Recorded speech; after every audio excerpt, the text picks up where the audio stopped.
Good morning. Today, we're in Nara City, Nara Prefecture, around Kintetsu Nara Station. Nara has many famous landmarks and historical sites. In this video, we'll be exploring places that visitors to Nara are likely to go. We'll be going around and checking out these spots in a loop.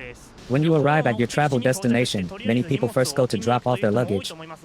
I'm also going to drop off my luggage now. Today, I'll be staying at the Nara Hotel, which is the most prestigious hotel in Nara. This is the Nara Hotel. There's a map here. If you're walking, you should go here. For guests arriving on foot, please follow the map above to reach the hotel front desk. So, I'll be walking around then. Is this the right way? Do I need to go up like this? In other words, head forward and then left. The Nara Hotel is situated on top of a slope. I remember studying the Muromachi period or something, and I heard that this place used to be the site of a castle or a temple. I have a memory of hearing that story.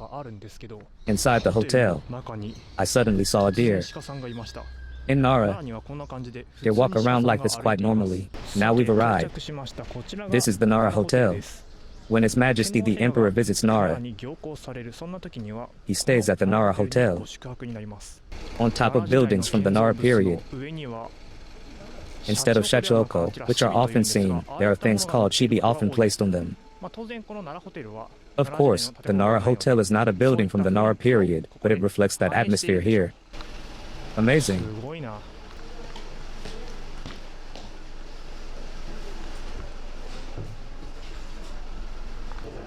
For now, I was able to leave my luggage, so let's check out the interior later. But even from the lobby, it's impressive. I thought it was the site of something, and after checking, it turns out to be the site of Daijoin. I'll actually visit there later, but Nara also has a famous temple, Kafukuji Temple. Kafukuji is a very prestigious temple, and the abbot of this temple is from the imperial family or court nobles, aristocrats. It is such a temple. Such temples are referred to as Manziki temples, as written here. Kafukuji had two famous Manziki temples, Daijoin and Eikijoin.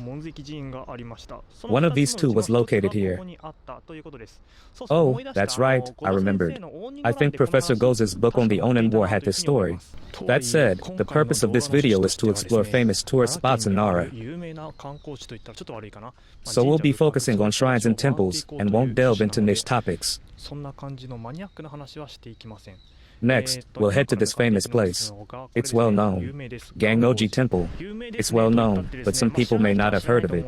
However, if you're researching tourist spots in Nara, this temple will definitely come up. As you can see, it is a World Heritage Site. So it's famous, but not widely known to the general public. I'll explain about such temples. There's an explanatory sign here. What's easy to understand is here. The national treasure, the Gokurakudo Hall, and the Zen room still have tiles and pillars from the Asuka period. Currently, I'm in Nara, but there are tiles from the Asuka period here. It is said that Soga no Umiko established the oldest authentic temple in Japan, Hokoji, which is its predecessor. Hokoji is located in Asuka village to the south of Nara. It's the first temple ever built in Japan. That is Hokoji. The current name is Asuka Dera. As for the current Gangoji, it is now just a small area like this. But in the past, it was a huge temple, very different. It was roughly this large, a temple of that magnitude. A clear example is the site here where the Tower of Gangoji used to be. You can see it's a bit away from where we are now.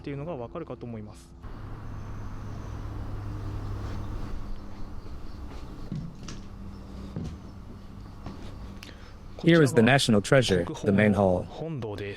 The center of Japanese politics during the Asuka period was roughly around this area. It is written as Isukedra, this surrounding area. However, during the Nara period, the Empress of Heijokyo moved the capital to Heijokyo in 710. So, from the southern part of Nara, the political center shifted to the north. Therefore, the Isukedra located in the south also moved along with it. Thus, what was created is the Gangoji temple located nearby. Photography inside the main hall is, of course, prohibited, so I cannot show you inside, but I have walked around. What was distinctive here was that in the center, a mandala was displayed as the main object of worship. Typically, the main object of worship is a Buddha statue, but here a mandala was displayed. Quite rare. A mandala is a type of painting. What it depicts is the Pure Land of Bliss, and it is rare for a mandala, rather than a Buddha statue, to be the main object of worship.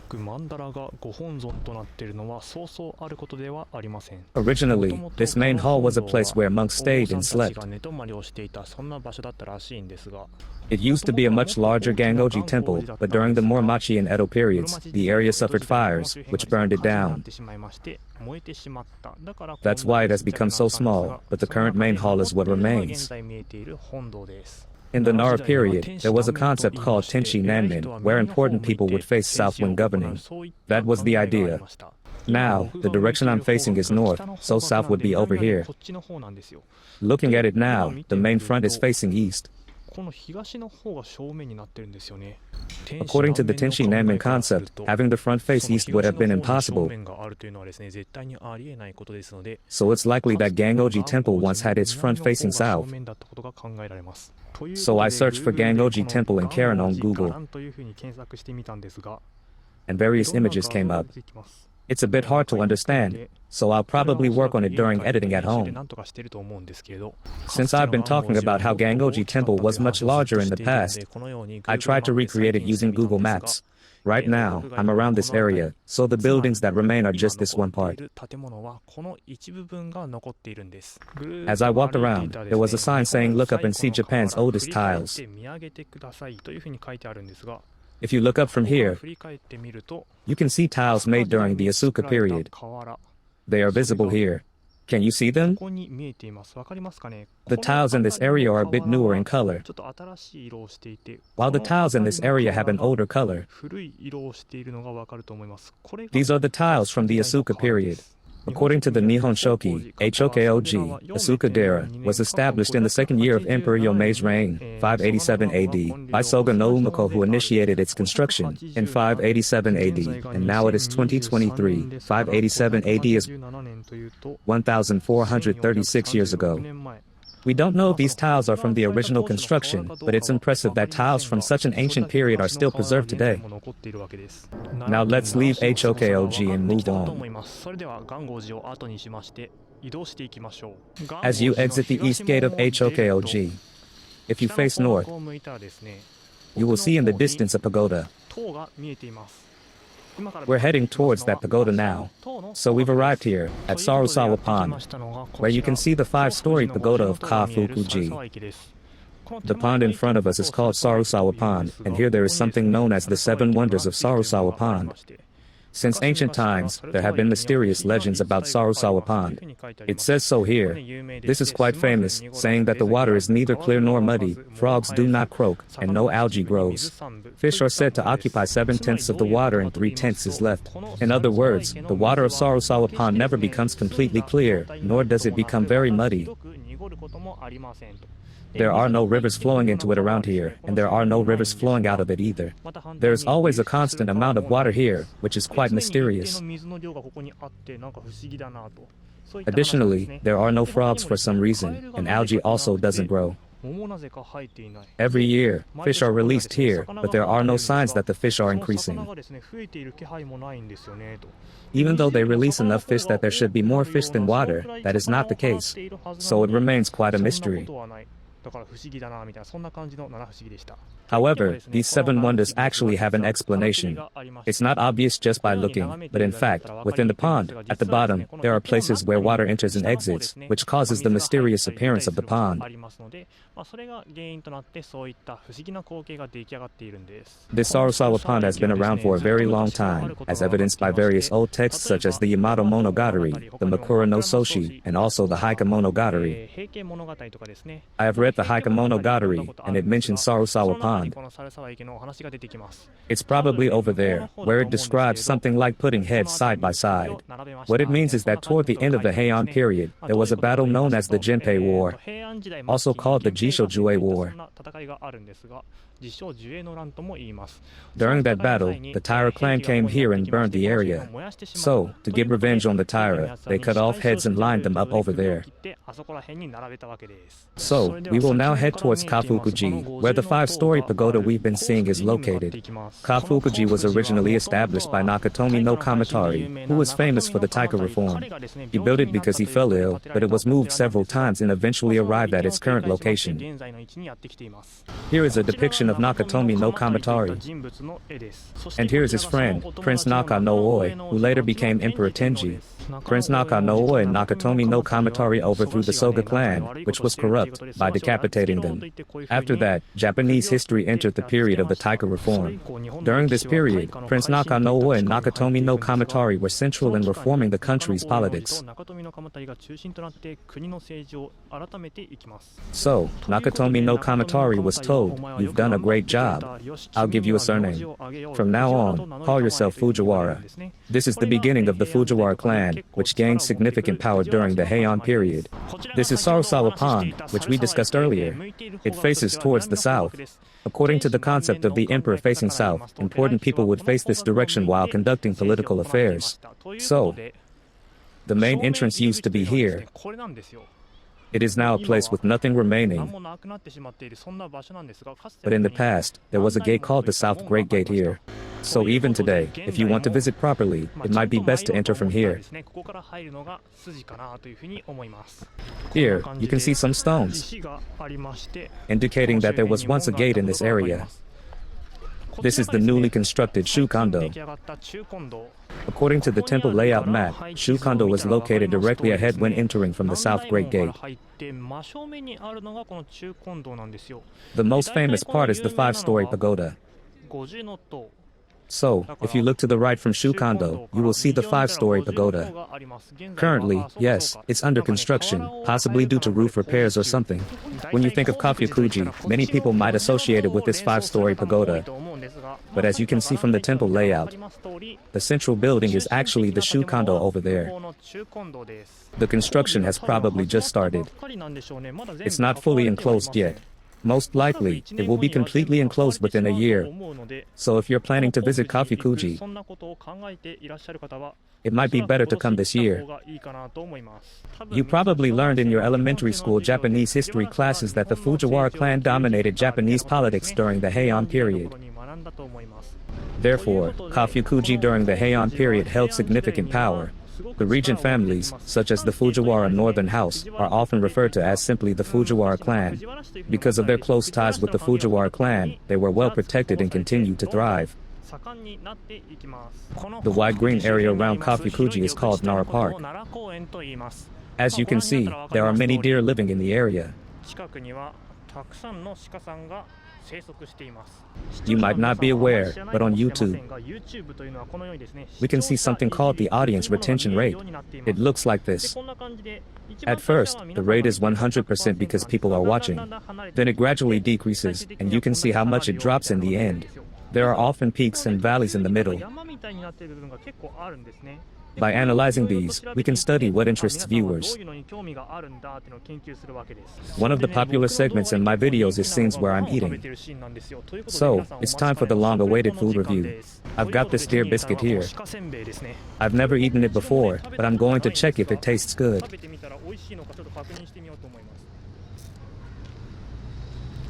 It has no flavor. This is normally given to deer. But when I ate it, it tasted somewhat like sesame. It's quite good. By the Edo period, people began to enjoy traveling. With that development, Nara became a popular tourist destination due to its former status as the capital. However, with the arrival of Perry in the late Edo period and Japan's transition through the turmoil of the late Tokugawa period, the Meiji Restoration came about. At that point, there was a trend where old Japanese culture was seen as bad and Western new culture was considered good. As a result, the area of Nara, which had flourished with its old culture, entered a period of decline. People stopped visiting as tourists. To address this, Nara Park was established. The concept of a park is not something that originated in Japan, it is a Western idea. The original Nara Park was a small park, covering only this area. Since then, the park size has gradually expanded, including areas around Todaiji and Kasugataisha, and has evolved into its current form.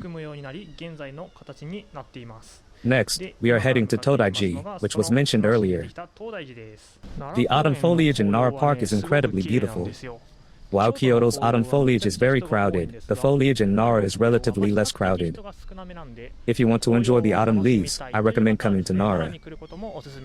In this video, the foliage has just begun, so if you plan your visit around the time you watch this video, you should be able to enjoy the peak of the autumn colors. Now, we have arrived at the famous Nandaimon Gate of Todaiji. At the top, it says Daikakuzan.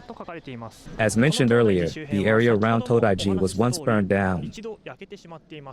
The burning of Nanto by the Haika and its subsequent reconstruction led to the creation of this Todaiji Nandaimon Gate. On the left side upon entering is Agyo, with his mouth wide open.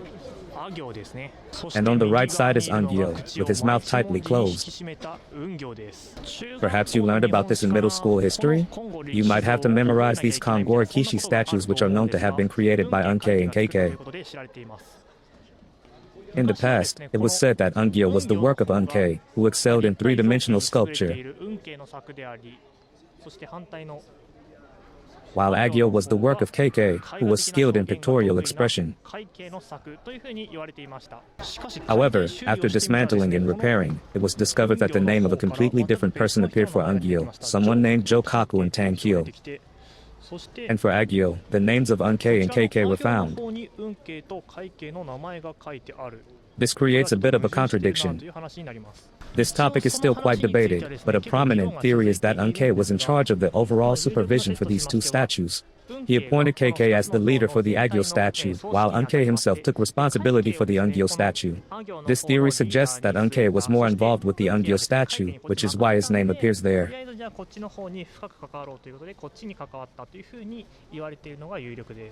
Looking at them like this, the Ungyo statue, which Unkei was involved in, shows a dynamic three-dimensional expression that seems like it could come to life at any moment. On the other hand, the Agyo statue, which Keikei worked on, has a more static and framed appearance, with a pictorial expression that is also noticeable. In terms of architecture, it is quite remarkable. The horizontal wooden beams are called hijiki. These beams are directly inserted into the columns, which is quite rare. This style is known as daibitsuyo. It's likely that you can only see this style around here. However, the daibitsuyo style did not become popular, so it is only seen in the Great Buddha Hall and its surroundings. Beyond the Nandaimon Gate, you can see the Great Buddha Hall of Todaiji. Todaiji is famous for being built by Emperor Shomu, but the reason for its construction is related to a figure named Prince Moto, the son of Emperor Shomu. He passed away when he was a child, and Emperor Shomu, grieving his loss, decided to build Todaiji to memorialize Prince Moto. During the time of Emperor Shomu, Japan was in a rather dire state. In Haijokyo, the political center of Japan, which is the area around Nara City where I am now, there was an outbreak of disease that was almost uncontrollable. And over in Kyushu, there were major rebellions led by figures like Fujiwara no Hirotsugu. Seeing the situation, Emperor Shomu, who was in a state similar to depression, decided to rely on Buddhism to stabilize Japan. He thought that by relying on the power of Buddhism, he could stabilize the country. Currently at Todaiji, there's a renovation work going on for the Todaiji Kaizen Raiben Sojo 1250th anniversary memorial service, which is likely what the work is related to. The pole-like structure you see is usually not there. By the way, when we talk about Kaizen, it means the person who established Todaiji. You might think, wasn't it Emperor Shomu who established it? However, Emperor Shomu is not considered the Kaizen. He is referred to as the Kaiki. The difference is, Raiben was the Kaizen, meaning the monk who was the first and most important monk at the temple. In other words, he was the first significant monk at the temple. Emperor Shomu, on the other hand, was the person who funded the construction of the temple, which is akin to being the sponsor in modern terms. Emperor Shomu thought of using the power of Buddhism to save Japan. He decided to build a great Buddha here. Although the idea to build it came from Emperor Shomu, it was the common people who did the actual work. Since the common people probably didn't fully understand what they were building, there were complaints and dissatisfaction. To gain the support of the common people, Emperor Shomu enlisted the help of the monk Gyoki, whom we saw at Kintetsu Nara Station today. With Gyoki's cooperation, the large Great Buddha was completed. I remember reading in a book about World Heritage Sites when I was a child that the square part on top of the roof is about the same size as a child's room.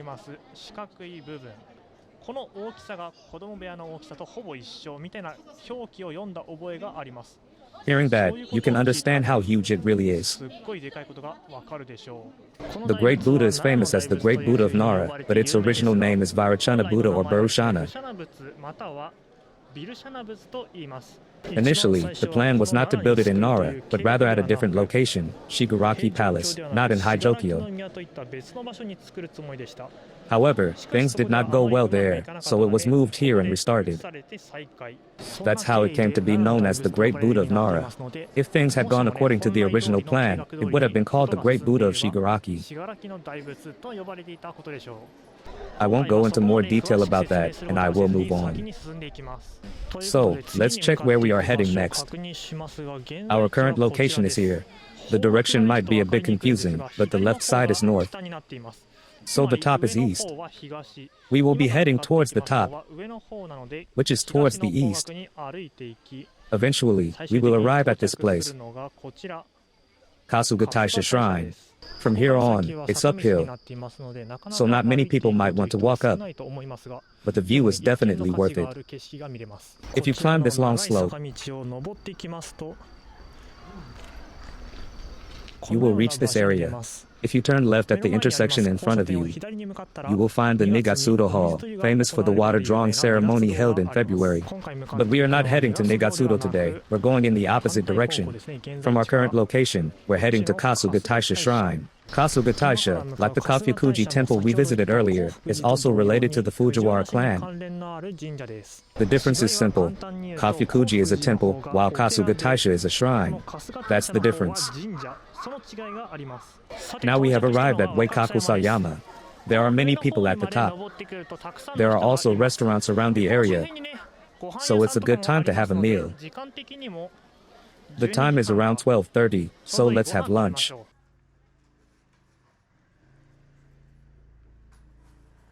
Let's start walking again toward Kasuga Taisha Shrine. The atmosphere around here during the autumn leaves season is truly amazing. It's still green now, but around late November, this area turns completely red. Here is Kasuga Taisha Shrine. The entrance is a bit around the corner, so we'll walk in that direction. Originally, Japan had Shinto as a religion, which is represented by shrines. Later, when Buddhism came from China, temples started being built in Japan as well. With this, people became confused about whether to believe in the native Japanese gods or the Buddhist deities that came from China. To resolve this confusion, a practice called syncretism of Shinto and Buddhism was carried out. This is when the native Shinto beliefs and Buddhism were fused together into a single religious system. A famous example of this would be Daikokuten. Daikokuten carries a bag on his back. The Daikokuten from Buddhism came from China, but in Japan, there was a deity named Okuni Nushi who also carries a bag. Moreover, the name is similar. Okuni, which can be read as Daikokutu. In this way, the Fujiwara clan believed in Buddhism, which came from China, like the previously mentioned Kafukuji temple, and Shinto, believing in the current Kasuga Taisha shrine. Thus, they came to worship both. When the capital moved from Nara to Kyoto, the powerful institution became Hyazan and Ryakuji. There is a mountain here, but in Nara, where I am now, there is Kasuga Taisha shrine. Kasuga Taisha is in Nanto, and Hyazen and Ryakuji in the north is referred to as Hokuriku. These two religious sites held great power and were known as Nanto Hokuriku. In the past, many people sincerely believed in gods and Buddhas, so there was an instance where the sacred tree of Kasuga Taisha, written as the divine tree, was taken to Kyoto, and people were told to listen because the gods have said so. Such events occurred. It is written here that the chief deity of Kasuga Taisha's first shrine is Takemikazuchi no Mikoto. Takemikazuchi is a god from Japanese mythology, and it is said that he appears in this form.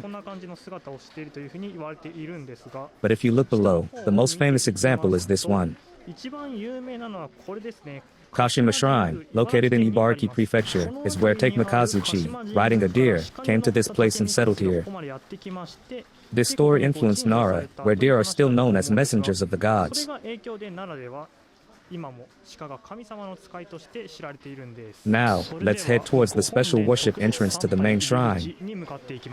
From the southern gate we enter the special worship entrance, and after climbing the stairs, you will reach the main shrine. It's a bit inappropriate to film the main shrine, so we won't be doing that. Climbing these stairs, most people worship there. But if you look just beyond the roof, you can see the V-shaped part of the Kasuga style.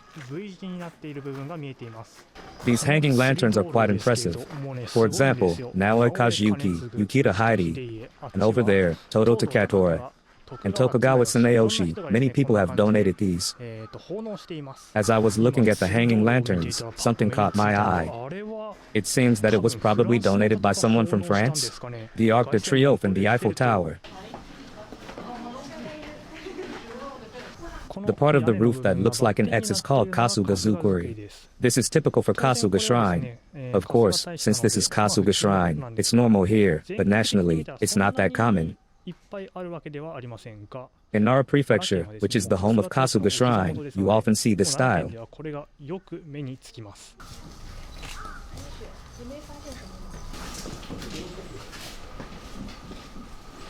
So that's it for Kasuga Shrine. The current time is 1:59 p.m., almost 2 o'clock. I have some time left,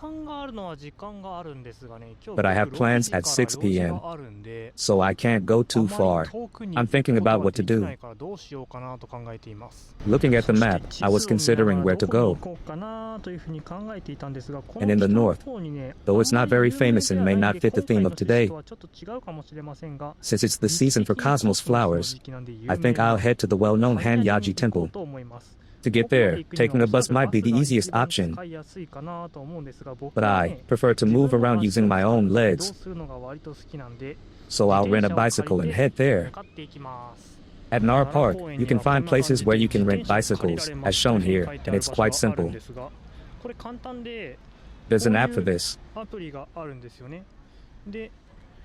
It shows a map, and if you press on the bicycle rental location near me, you can choose a bicycle like this. Press select, then reserve. You can pay in various ways. And once you make a reservation, it will show you that you have a 30-minute reservation. So, just find F6040. This is F6040. Nearby, press unlock, and the lock will open, making the bicycle available for use. Now, I'll leave Nara Park and head towards Hanyaji Temple. This area is the most popular tourist spot in Nara City. But looking around, there are quite a few overseas visitors now. Kyoto is really crowded. So if you're not a fan of that, Nara is a great alternative. Nara has a more rustic feel, which many people appreciate. I turned at the intersection next to the Nara Prefectural Office and I'm now heading in this direction. The direction is towards the north of Nara, where Kyoto is located. So it's likely that people have traveled this route to Kyoto for a long time. Because of this history, the traffic here is still heavy. You can see that this area is going uphill. The ancient name of the region where Kyoto was located was Yamashiro, which means the country behind the mountain. It referred to the country beyond the mountains from Nara. Later, the name changed to one that means the country of the mountain castle. This castle likely refers to Heian-kyo. I've arrived halfway up the hill, and Hanyaji Temple, which I'm heading towards, is on the left. The cosmos flowers are said to be in full bloom, so I've arrived at a perfect time.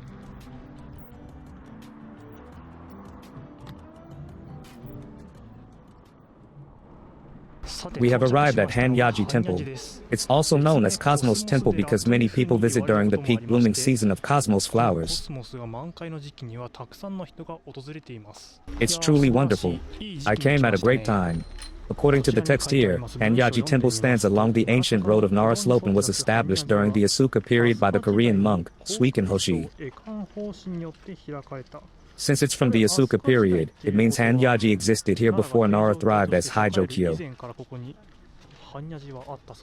The name Koguryo refers to a country that was in what is now Korea. It's written that the monks Suiken from there established this temple.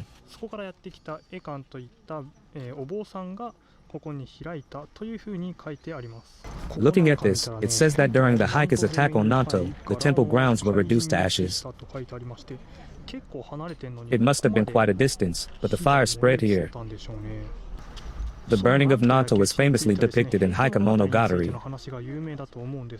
It's also featured in historical literature like Taiheiki and Miyamoto Musashi. Taiheiki is a story from the late Kamakura period to the Nanbokucho period. It may not be very well known, but it's a historical literature piece. The capital in Nara was during the Nara period. The period following the Nara period is the Heian period. During the Heian period, the capital moved to Kyoto. After the Heian period comes the Kamakura period. Kamakura is roughly around this area. As written, Kamakura is where Minamoto no Yoritomo established the shogunate, and political power began to be exercised in Kamakura. This was the samurai world, while the nobility remained in the capital. Even while the shogunate was in Kamakura, the emperor lived in Kyoto. As time passed, there appeared an emperor named Go-Daigo. Go-Daigo wondered, why are the samurai in charge of politics? So Go-Daigo decided to restore political power to the imperial family and began a struggle to achieve this. This is known as the Genko War. The person related to Hanyaji is Prince Morinaga, the third son of Emperor Go-Daigo, meaning his son. This person was involved in the Genko War, which was a conflict between the imperial forces in the Kansai region and the shogunate forces in the Kanto region.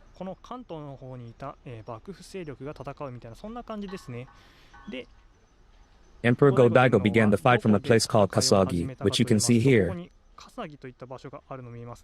He barricaded himself in this area and fought against the shogunate forces, but was defeated. After the defeat, Prince Morinaga fled to this area, taking refuge at Hanyaji. As a result, there is a memorial for Prince Morinaga here. It is written that Prince Morinaga engaged in anti-shogunate activities in Nanto and, after being pursued by enemies, took refuge at Hanyaji. He hid here and was able to escape danger.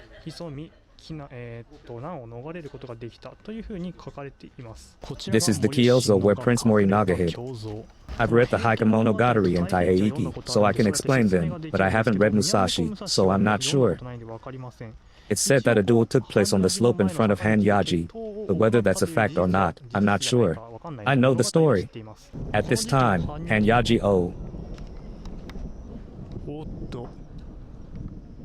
There's thunder. I should head back soon. Probably, no one is here to discuss historical stories at Hanyaji at this time, so it's better to enjoy the cosmos flowers. The sky over here is clear, but it looks a bit suspicious over there, so let's head back to the hotel soon. Now, we're leaving Hanyaji and heading back to the Nara Hotel. So, we're heading south toward Nara City. The slope isn't too steep, so going up wasn't very tiring. but the downhill ride is quite easy. This is a historic route connecting Kyoto and Nara. And looking around, it feels a bit like a highway. Although it's not a row of traditional houses, you can see a lot of traditional Japanese architecture. Once you start climbing the slope a bit, you'll reach the area around Todaiji. Arrive back at Kintetsu Nara Station. If walking, you turn left here and cut through the shopping district. But since cycling is dangerous, I'll take the detour. I realized that rain was hitting my face, so I'm glad I left early. It probably isn't visible on camera. By now, you can see people with umbrellas around here. I'm back around Kafukuji. If you look at Sarusawa Pond on the right, you can see raindrops on the surface.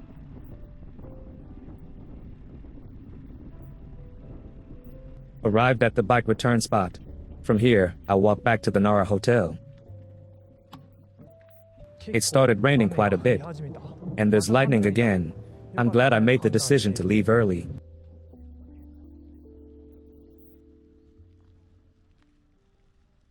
For tonight, we have reserved a standard twin room for one person in the main building, non-smoking, with a parkside view. Is this your first stay at our hotel? Yes, it is.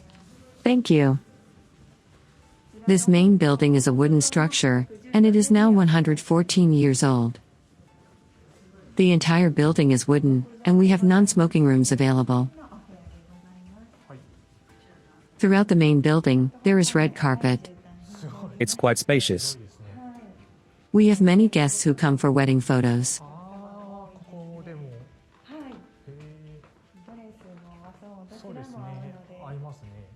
The ceiling is about 4 meters high. The lighting is designed to resemble the lanterns at Kasuga Taisha. Since it's been raining a bit, at night, the lighting is dim and warm-colored, which is a characteristic feature of the main building.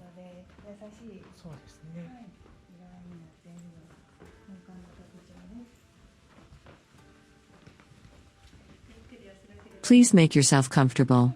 The emergency exits are at both ends. Your room faces Nara Park. If you're lucky, you might see deer passing by in the morning. Please feel free to look out for them. Thank you. If you need anything, please press extension 7. Please enjoy your stay. I didn't expect to be guided from the front desk to the room. That's impressive. Is this my first time experiencing something like this? Here, too, the water is in a pack. Is this the standard for high-class places? Let's take a look. Here is the closet. That's probably the refrigerator. This one is the self-service type. And there are 2 beds. Did they used to have a fireplace here? It looks like it might have been filled in. Anything else? Here are the toilet and bath. Oh, this area is very Western style. It's quite nice. The toothbrush is in a box like this. There are also razors, cotton sets, and body towels. There's also a skincare set. And there are bath towels, too. For those who want to do laundry, there is a laundry service available. I chose the Nara Hotel without researching anything this time, so I don't even know what facilities are available. But with such a great hotel, there must be a lot of amenities.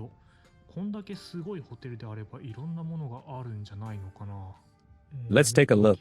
It seems there is a main building and a new building. Yes, there is a new building over here. At first glance, it says main building here. The West Side Reception Hall, classic hotel, transcending the ages, in the dappled sunlight, a peaceful time.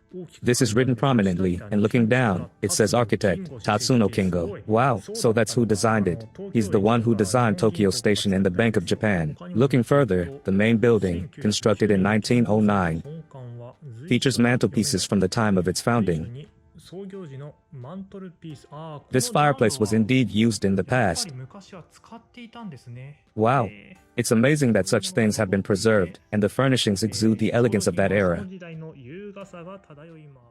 I am staying on the park side, which faces Nara Park. You can feel the history and tradition in every corner, offering a nostalgic and luxurious time at the Kansai reception hall. It's wonderful. When His Majesty the Emperor visited, I heard that he stayed here. This room, the Imperial Suite, is quite imperial. Looking at the images, it looks like this. I wonder how much it costs. I have an appointment at 6, so I would prefer a quick meal.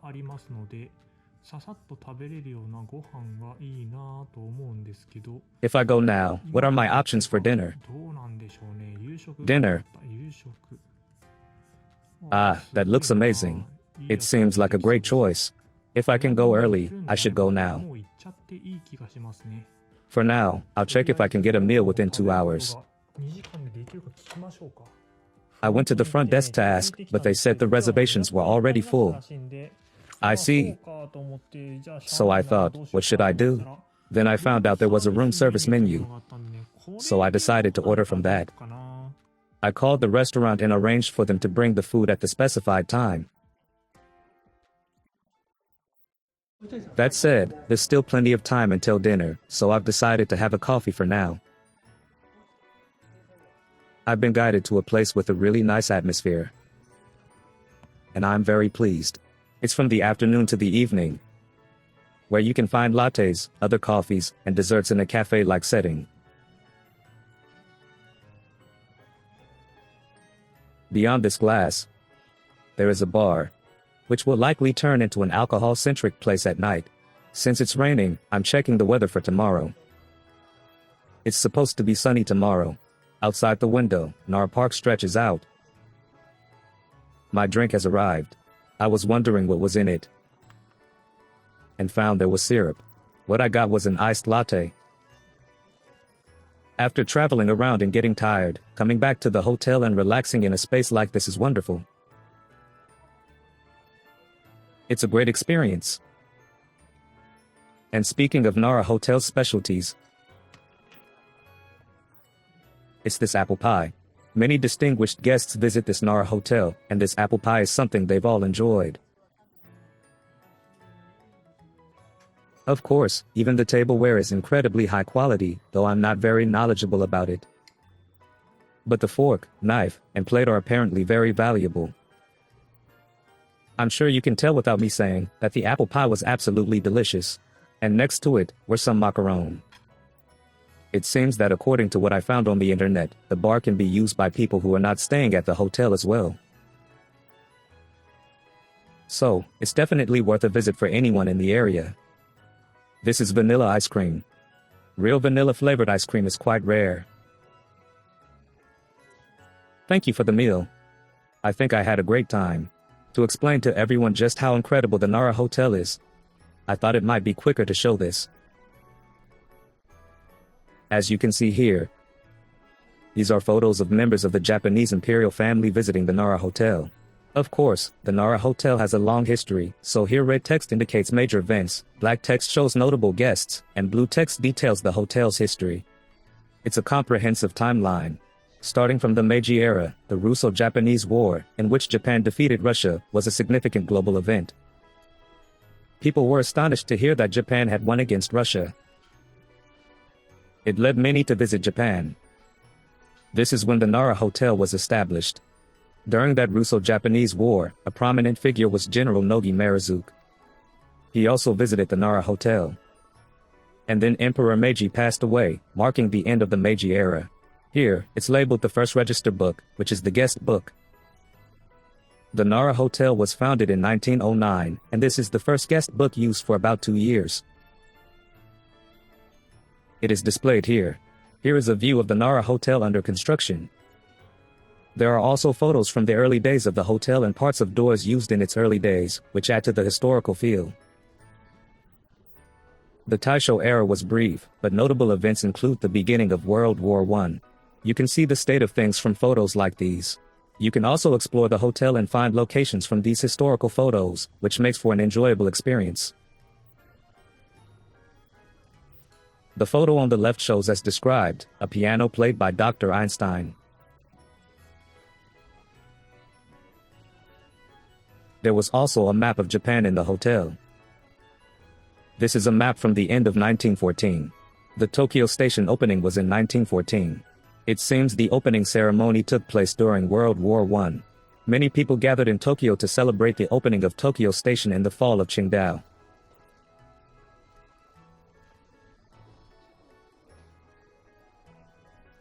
So, why is there a map from that time here? It's because, as highlighted in red, both the Nara Hotel and the Sanyo Hotel were listed as being directly managed by the Toin. The Toin refers to the Railway Bureau. Today, it is Junior, but it was once the National Railways. Before the Railway Ministry was established, it was the Railway Bureau. This is a brochure for the Nara Hotel. The use of Roman letters, that is, English, suggests it was probably for foreign guests. Since the hotel was founded after the Russo-Japanese War, the name of the main dining room, Mikasa, likely comes from the battleship Mikasa. The main dining room, Mikasa, served meals, of course. This is a menu card from the early Taisho period. Looking at it, the first item appears to be clam chowder. You can see that meals familiar today were served back then. Now, looking at the Taisho era during World War I, mantelpieces were no longer used. Fireplaces could not be used during this time. Emperor Taisho ascended the throne, and the Emperor and Empress refers to Emperor Taisho and Empress Mei, I believe. The names in black text are guests who visited the Nara Hotel, including Edward VIII, the King of England. Despite being a king, he is famous for abdicating the throne for love. Next to him is the name of Einstein, whom we mentioned earlier. The photo of Einstein playing the piano was shown earlier. In fact, right below this photo, the piano itself is displayed, so you can see it with your own eyes. It's placed within reach, and although it's quite a valuable item, you can view it closely. The red text here refers to the Great Kanto earthquake. This is an event from exactly 100 years ago. We then enter the Showa era. The Showa era is well known for the Pacific War. It also mentions the Manchurian incident, which led to the establishment of Manchukuo in northeastern China. The emperor of Manchukuo was Puyi, the last emperor of the Qing dynasty. He is famous as the last emperor in the film. He stayed at the Nara Hotel. With the instruction from Emperor Showa to host Japan's first state guest, new furnishings and decorations were acquired. These are probably the furnishings from that time.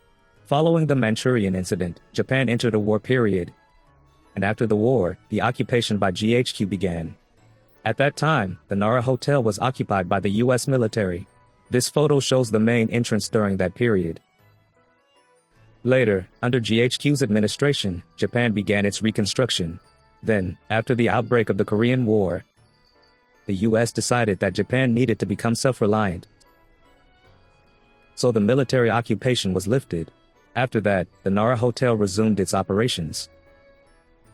From then on, we enter the modern era, and many famous people began to visit. Prime Minister Nehru, is this referring to Jawaharlal Nehru? He was the person who achieved India's independence along with Gandhi. Other notable figures include Kennedy and famous people in general. There are so many celebrities around here, it's overwhelming.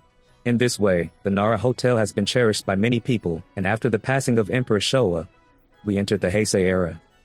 Looking at this, it feels like we are in a very peaceful era now.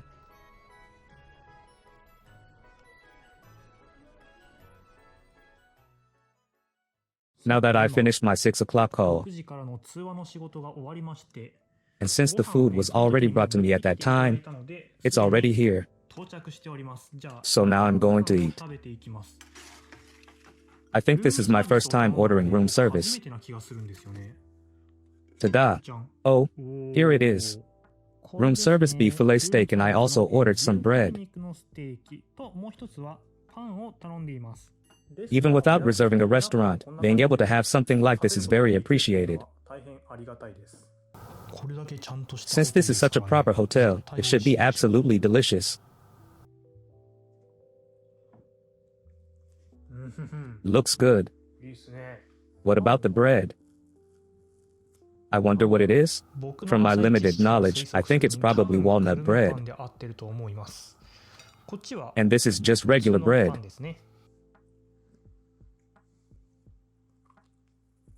From the looks of it, these vegetables seem to be sautéed in butter or something.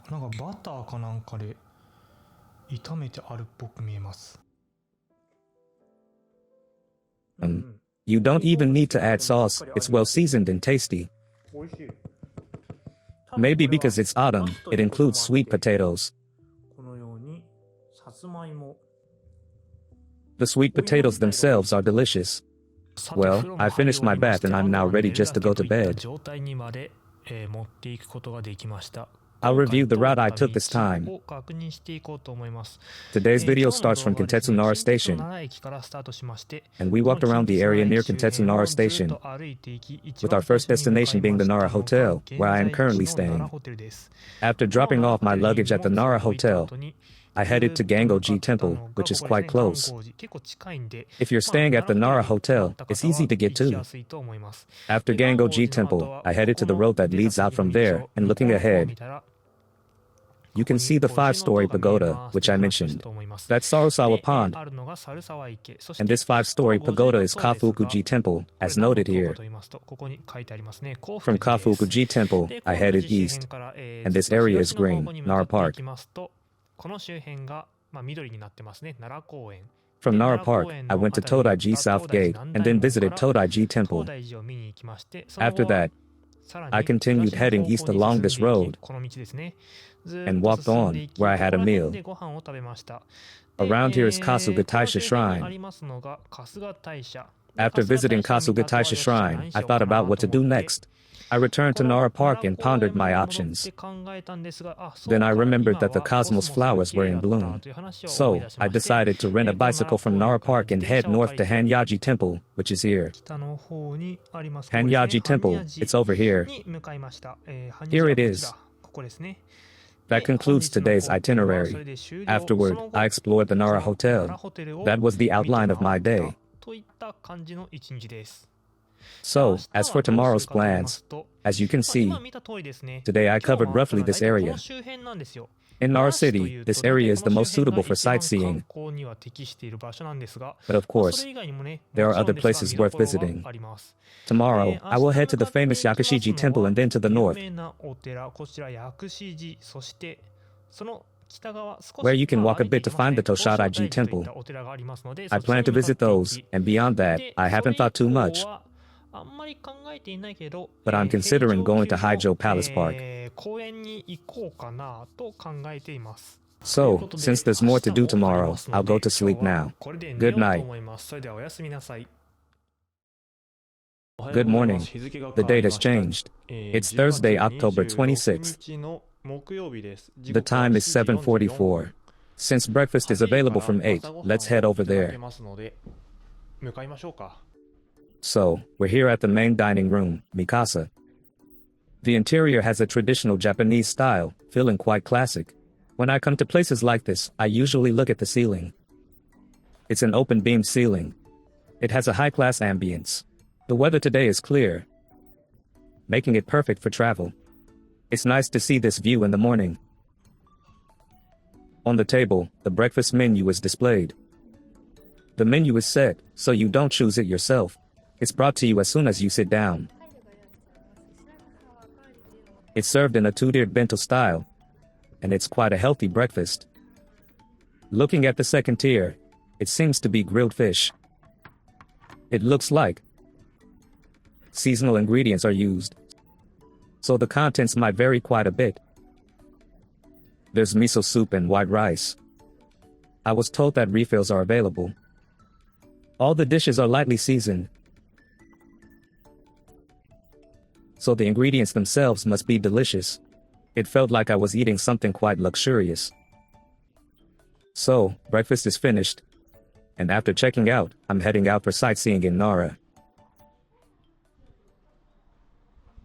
It truly lived up to the rumors. It was a wonderful hotel. I had high expectations, and the hotel exceeded them by far. Let's start today's itinerary. First, I'll head to Yakashiji Temple. Yakashiji is quite far from here, so I'll be using a bicycle to get there. The weather is so beautiful. It's amazing. During autumn at this time of year, there are many school trip students around. I'll pass by Sarusawa Pond, heading west. As I go a bit further, I'll come to an intersection. Beyond this intersection, you can see a grand building. That was the old Junior Nara Station. The long white building behind it is the current Junior Nara Station. The old Junior Nara Station probably had a tourist information center on the lower level. So if you're new to Nara, this building is quite valuable, and it's a good place to gather information. Once you pass the Junior Overpass, you'll see the usual cityscape, and it doesn't feel much like Nara anymore. Passing through this residential area, there are no tall buildings around. When studying for university entrance exams, I had to memorize a map of Haijokyo, but I didn't remember much back then. However, once you actually visit, you start to remember the locations of temples in Haijokyo. I don't know much about the modern map of Nara, but if you have the map of ancient Nara in your head, you can sort of guess that Yakashiji is in this direction, and you can reach it with a bit of cycling. So, do you see the two pagodas in the back of these rice fields? Those are the Yakashiji temple I'm heading to. Once you get this far, it's easy. Just head in the direction where the pagodas are visible. So, I've arrived at the Yakashiji area. First, I'll head to the bicycle parking. So, I've arrived at Yakashiji. As I've mentioned in this video a few times, during the Nara period, there was the concept of Tenshi Nanmen. So the main entrance of Yakashiji is on the south side. So, I'll walk around and head to the main entrance. I'm heading to Yakashiji now. The reason I left my bicycle here is because after exploring Yakashiji Temple, I'll head to Toshadaiji Temple. So, right in front of where I exit, there will be a bicycle available, and I can ride it to Toshadaiji Temple. That's the plan.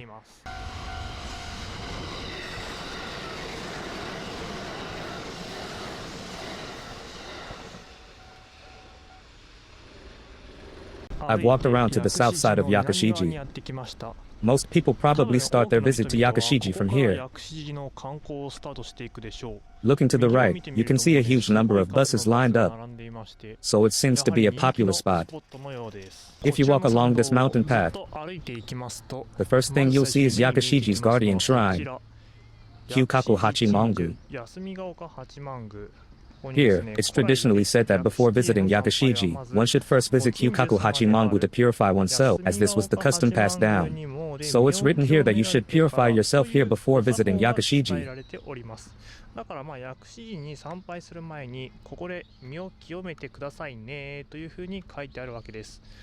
And here, there was a description of Kyukaku Hachimangu's origins. What caught my attention was this part.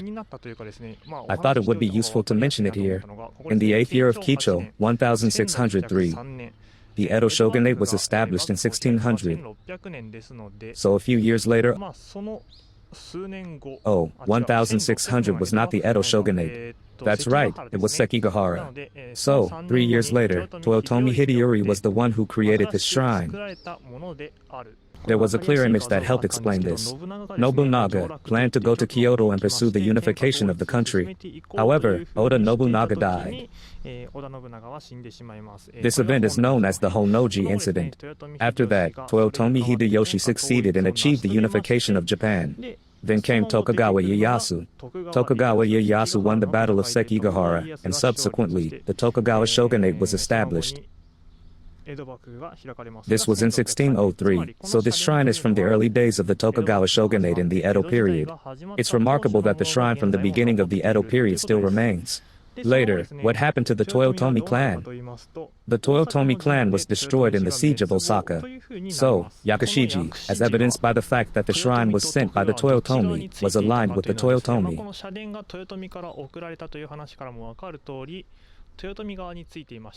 When the Tokugawa era came, Yakushiji, which had been aligned with the Toyotomi, didn't receive much attention. Due to this history, Yakushiji fell into disrepair during the Edo period. We'll go into more detail about these topics later. But for now, let's cleanse ourselves and head towards Yakushiji.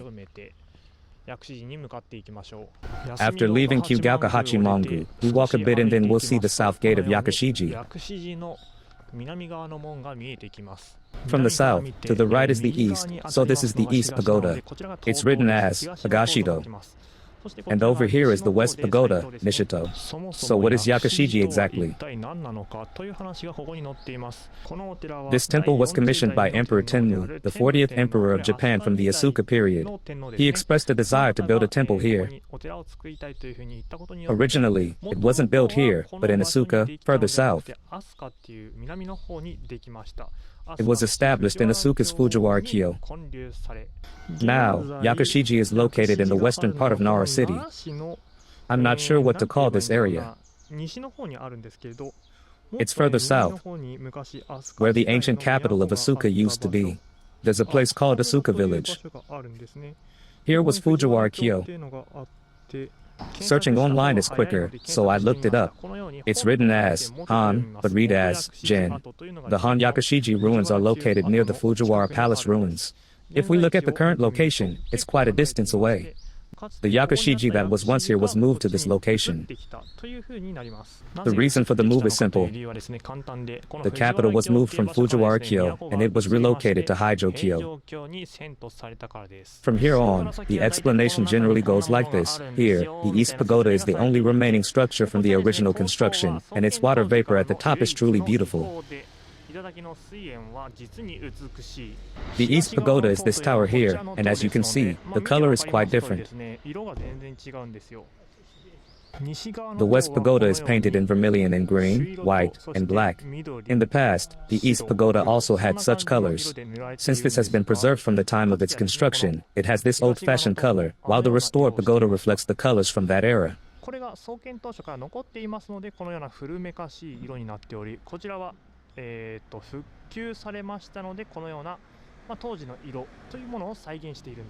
Yakushiji is also, of course, designated as a World Heritage Site.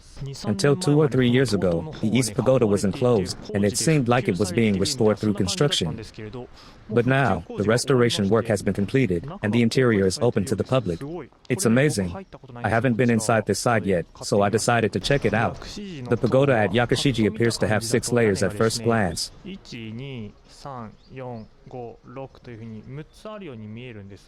But actually, 1 layer is decorative. It is not a 6-story pagoda but a 3-story one. The decorations are these, with 1 decorative layer on the roof, called a shokai. So, there are 3 decorative roofs. Thus, if you count the other parts, there are 3 layers, making it a 3-story pagoda. This is the same for the East Pagoda. Now, having seen this special public viewing, I recommend starting with the East Pagoda first and then proceeding to the West Pagoda. As for what you can see inside, it's something like this. Can you see it? I think these are bronze statues. Each pagoda has 4 statues, 1 facing each direction, east, west, south, and north. So there are 4 statues per pagoda. Actually, there is 1 statue in each direction. Since there is 1 statue in each of the east and west pagodas, there are a total of 8. All of this is detailed in the pamphlet. The statues depict scenes from before the Buddha's birth, such as his mother's pregnancy, and the famous scene where he walked and pointed after his birth, saying, "In heaven and on earth, I alone am honored." These scenes are depicted, showing the Buddha's early life in the East Pagoda and his later life in the West Pagoda. For Japanese people, Buddhism is quite familiar, but surprisingly, not many people know about the Buddha's life.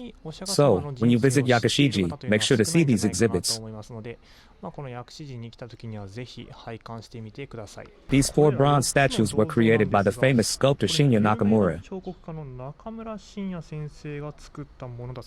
He is a professor at Kagoshima University. He is well known, especially in Kyushu, with many works in Kagoshima. There is the Satsuma Group statue in front of Kagoshima Central Station and the statue of Okubo Tashimiki. He also created the statue of Kakuchi Takemitsu in Kumamoto. He is known for creating various famous bronze statues. When I visited previously, the East Pagoda was under construction, so I couldn't see the statues depicting the Buddha's early life. I'm glad I was able to see them this time. Previously, I only saw the statues of the Buddha's later life in the West Pagoda, so it felt a bit incomplete. And at the midpoint of this pagoda, directly in front is the main hall. Since it's Yakashiji, there is the Yakashi Nyorai, Medicine Buddha, inside. You can see it from here, but I won't zoom in. It's not written here, but originally, Yakashiji was built because Emperor Tenmu fell ill, and it was created to cure his illness. The idea was conceived by Empress Hito, who was the wife of Emperor Tenmu. Later, as mentioned earlier, around the Kicho 5th year, 1600, which is around the time of the Battle of Sekigahara, this area entered a period of turmoil, and the building deteriorated. The main hall here, as mentioned earlier, Yakashiji was originally affiliated with the Toyotomi clan, so during the Edo period under the Tokugawa shogunate, it was not looked upon favorably. As a result, it was not repaired. So, as written here, the principal statue, the Yakashi triad, could no longer be protected from the elements. Therefore, a temporary hall was built to shield it from the rain. However, over the course of about 400 years, the building deteriorated significantly. There was someone who wanted to restore it. That person was Takada Koin, a well-known figure at Yakashiji. He was a famous monk at Yakashiji, known for his excellent storytelling skills. Through his stories, he encouraged people by saying, "Please do some sutra copying and contribute." He collected funds and restored the temple to its present state. This is the history of the place. Due to this history, Yakashiji is still known as a temple for sutra copying. However, the restoration project is still ongoing. And this is the Daikodo. There is a corridor here, similar to a hallway. It is cut off partway, but originally it wasn't supposed to be cut off. If you look over there, you'll see a similar corridor, but there should actually be a corridor here too. This shows that the restoration is still in progress. If we trace back to our memories, there may be some who visited Yakashiji during a school trip. At that time, you might have heard a sermon from someone like Takada Koin, who was known for his excellent storytelling. Currently, on weekends and public holidays, they hold 30-minute sermons. Since today is not a weekend, there are no scheduled sermons. But it's really interesting, and you can enjoy it like watching a comedy show. If you get a chance, please make sure to check it out. The red objects on the ground here probably indicate that there were buildings here in the past. Here, you can see a significant round pattern, which is likely a sign that books are buried beneath it. So, I just came to the place where I had parked my bike. Looking ahead, I see a sign that says Koshoji Temple is 500 meters north. But first, I should visit the Genjo Sanzo and Temple Complex, which is written in the center. Genjo Sanzo and Temple is very close by. There is a gate here, and you can enter through it. If you're not familiar with Genjo Sanzo, let me explain. Genjo is a real historical figure known as Genjo Sanzo. Here is a depiction of him, although it's not a photo, it's an illustration. So, what did this person do? Buddhism was born in India. Although it wasn't called India back then, it's the India of today. Buddhism, which was born here, spread to China and then onto the Korean peninsula and Japan. Genjo Sanzo was in China. Genjo Sanzo traveled from China to India to study Buddhism. He studied Buddhism here, including Buddhist texts. He returned with Buddhist statues, relics, and other scriptures. The school of thought founded by his disciples is called Hasoshu. Therefore, the website of Yakashiji Temple refers to it as the Hasoshu Head Temple. That's why here you can find a temple complex related to Genjo Sanzo. The character in Journey to the West based on this monk who traveled from China to India is also named Genjo Sanzo or Tripitaka.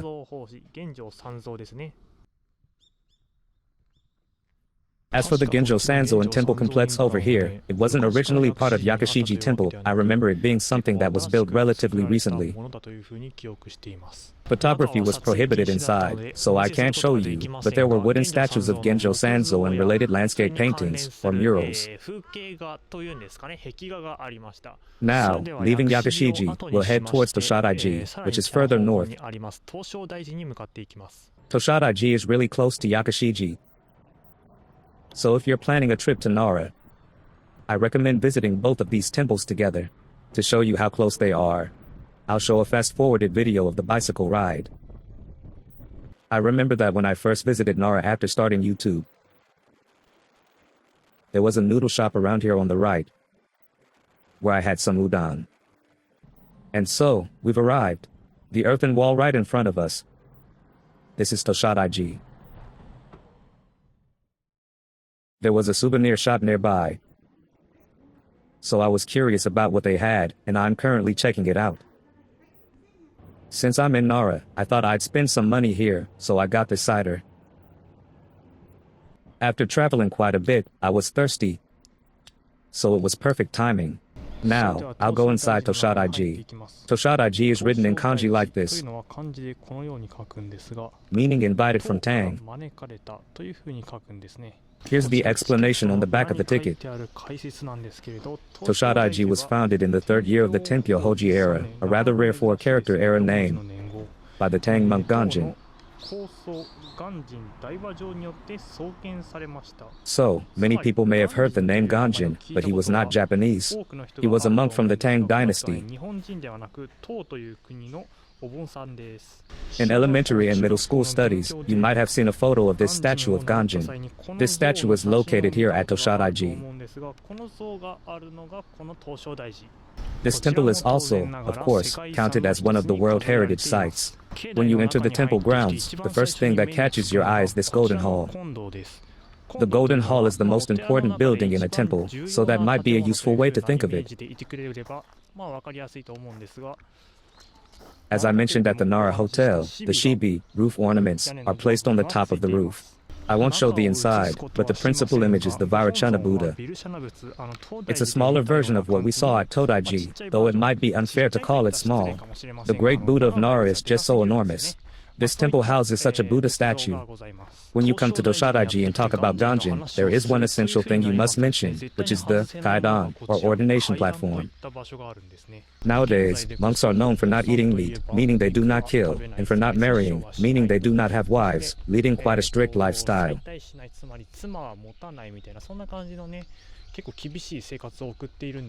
But back in the Nara period, monks would eat meat and take wives. So, Ganjin came to Japan, where Buddhism was in disarray, and taught them that this was not the true Buddhism. He introduced what we call kairitsu, or precepts, establishing a standardized practice for Buddhism. That was Ganjin's contribution. What you see here is the kaidan, or ordination platform. Originally, it had a roof over it, so it was not open to the elements. What took place here was a ceremony called jukai, where precepts were conferred. In essence, Ganjin came to Japan, where Buddhism had become somewhat lawless, and said, "This is not good." He brought the precepts with him to bring order to Buddhism. Nowadays, Japan and China seem like they're close countries where you can fly for just a few tens of thousands of yen, but back in the Nara period, there were no airplanes. Travel between the two was by ship, so it was a difficult journey. Naturally, there were failures. Ganjin attempted the voyage 5 times, finally arriving in Japan on his 6th attempt. During these repeated failures, he lost his sight. So by the time Ganjin arrived in Japan, he was already blind. In other words, Ganjin died without ever seeing the landscapes of Japan he so longed for. After his death, his disciples carried on his will, and today, Toshadaiji has become such a large temple. Over here, there is a hall called the Gohyakudo, and I seem to remember that there was a statue of Ganjin in this Gohyakudo, but I'm not sure if it was this one. I have a recollection that it was around here. Anyway, let's head in this direction. The building you can see now is the Golden Hall we saw earlier. Directly behind it, there is a building called the Kodo. This Kodo is quite valuable, as we'll visit the Haijo Palace ruins later. In that park, there was a place called the Tochoshu Den. This Kodo is a reconstructed version of the Tochoshu Den building. To explain what makes this valuable in more detail, the Haijo Palace was located in what is now Nagara-cho, an area in Tokyo where government offices are situated. It functioned like that, so the Kodo we see now was once the center of Japanese politics. It was a building where various administrative tasks were carried out.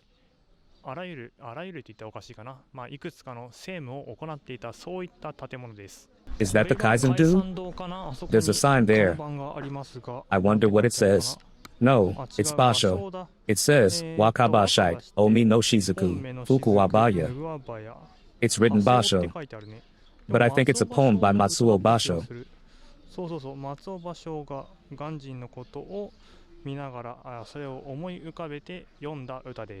Oh, it's coming back to me now. Originally, there was a statue of Ganjin in this Kaizen-do, but it was moved from here, and now there is a substitute statue here. This is the substitute statue. Since there's no sign saying that photography is prohibited here, it should be okay to take photos. Can you see it? This is Ganjin. As you can see, it's exactly like the one in the textbook. He seems to be depicted as blind. And this is a replica. The original is probably somewhere over here.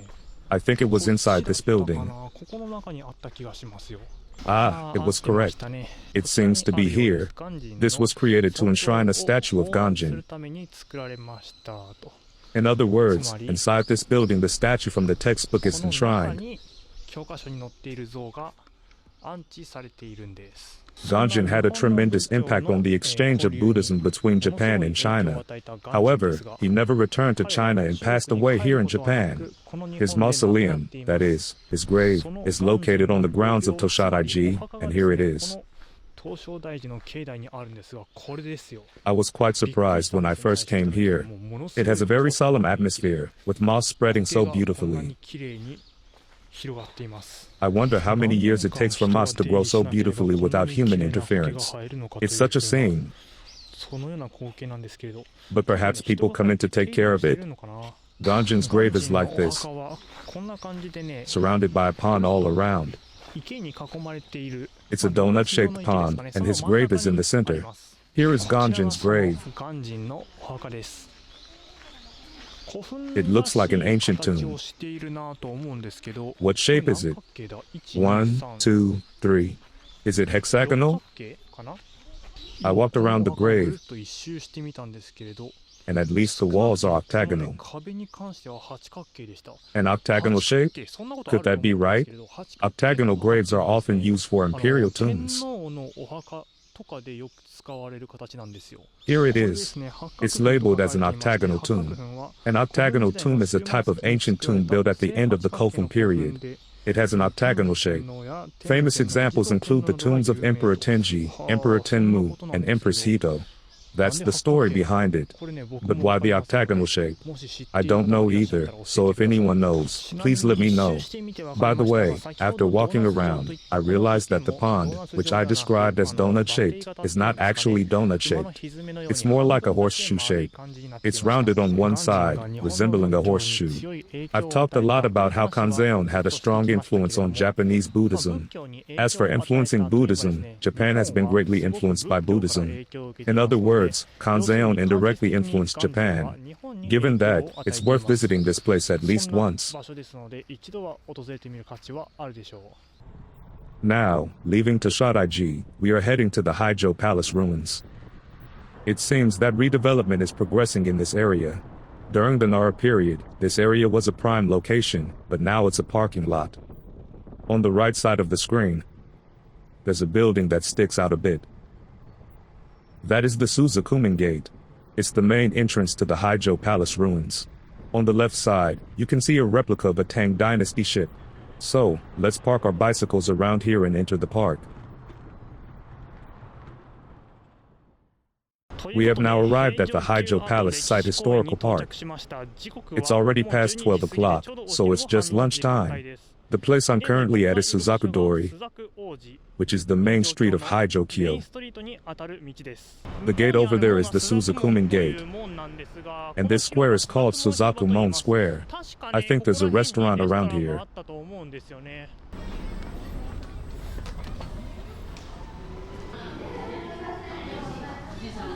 Now that we finished lunch, we're outside, and the first thing that catches my eye is probably this ship.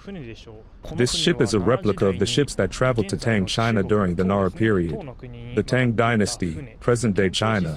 It's a recreation of a Tang mission ship.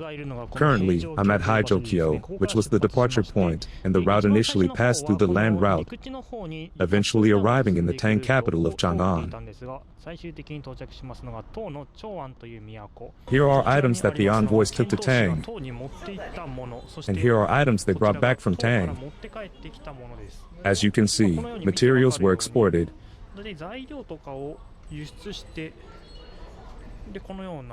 and scrolls and information were imported. This Tang envoy ship is actually open to visitors, so you can step on board. To think they sailed to China in such a ship is quite impressive. I'd be too scared to do that myself. Of course, there was no industrial revolution in the Nara period, so it was powered by wind. This ship moved using wind power. Here, it says Tang Envoy's cabin, indicating that the envoy, being a high-ranking noble, would have had a private cabin. It's written that only the envoy would have had a private room. Of course, commoners like me would have been told to sleep on the floor. I imagine we would have been treated like that. In reality, there are few documents about the Tang envoys, especially regarding the appearance of the ships. So, a lot of it is based on speculation. In the Nara period, they modeled their capital after places like Chang'an in Tang China. That's how Haijo-kyo was created. With the completion of Haijo-kyo, the capital was moved here, and the Nara period began. Currently, I am at Haijo Palace. This is a bit complicated, but as you can see on the map, Haijo-kyo was quite large. Haijo Palace is just a part of Haijo-kyo. This area was where the politics were conducted. In other words, the place I am walking through now was the center of politics. What you see directly in front of you is the Suzaku Gate. It says Suzaku Gate here. If you go inside, you'll be at the Haijo Palace where politics were conducted. To put it in terms that we can understand today, you can think of it like the main entrance of the National Diet Building.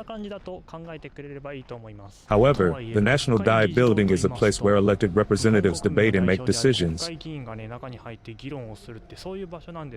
But of course, ordinary citizens cannot enter.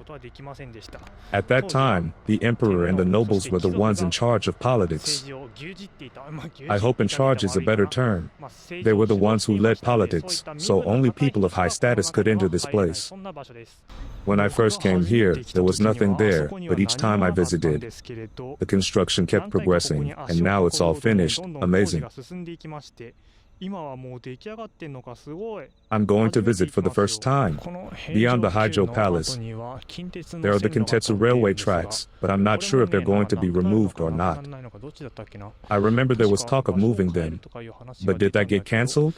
I've kind of lost track of the details. Anyway, if you go over there, you'll find Kintetsu Nara Station. Now, crossing the railway tracks from the Suzaku Gate, we've arrived here. What you can see here is the Shodoin.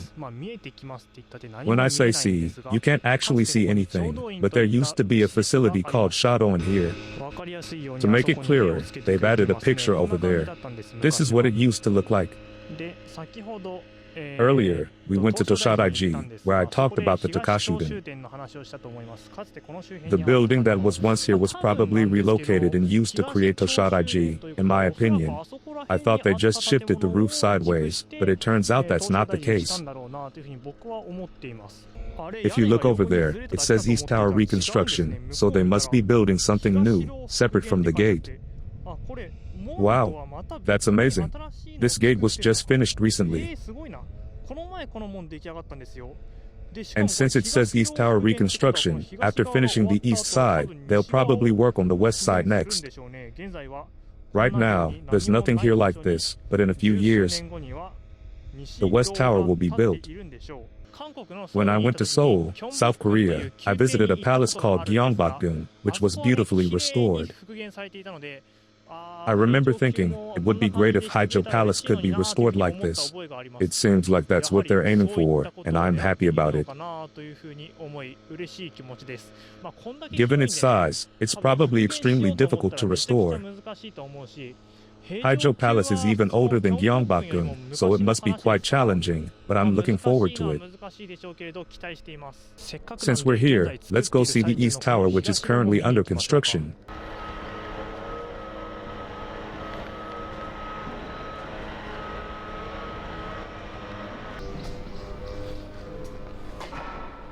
Wow, this is amazing. After exiting this gate, I am really looking forward to the day when you can go straight to the Daigakuden. I hope it happens while I'm still alive. I really hope so. Now we have arrived. This is the Daigakuden. The Daigakuden is a building where ceremonies and proclamations were held. The emperor would sit here, you can see, right here. There's a chair called Takamikura. There is a person sitting there. Beyond this person, the emperor would sit on that chair, and in front of him, all the officials would be lined up for declarations and ceremonies. This is what the Daigakuden was used for. The Daigakuden here can also be entered. However, talking inside might disturb others, so I won't be speaking.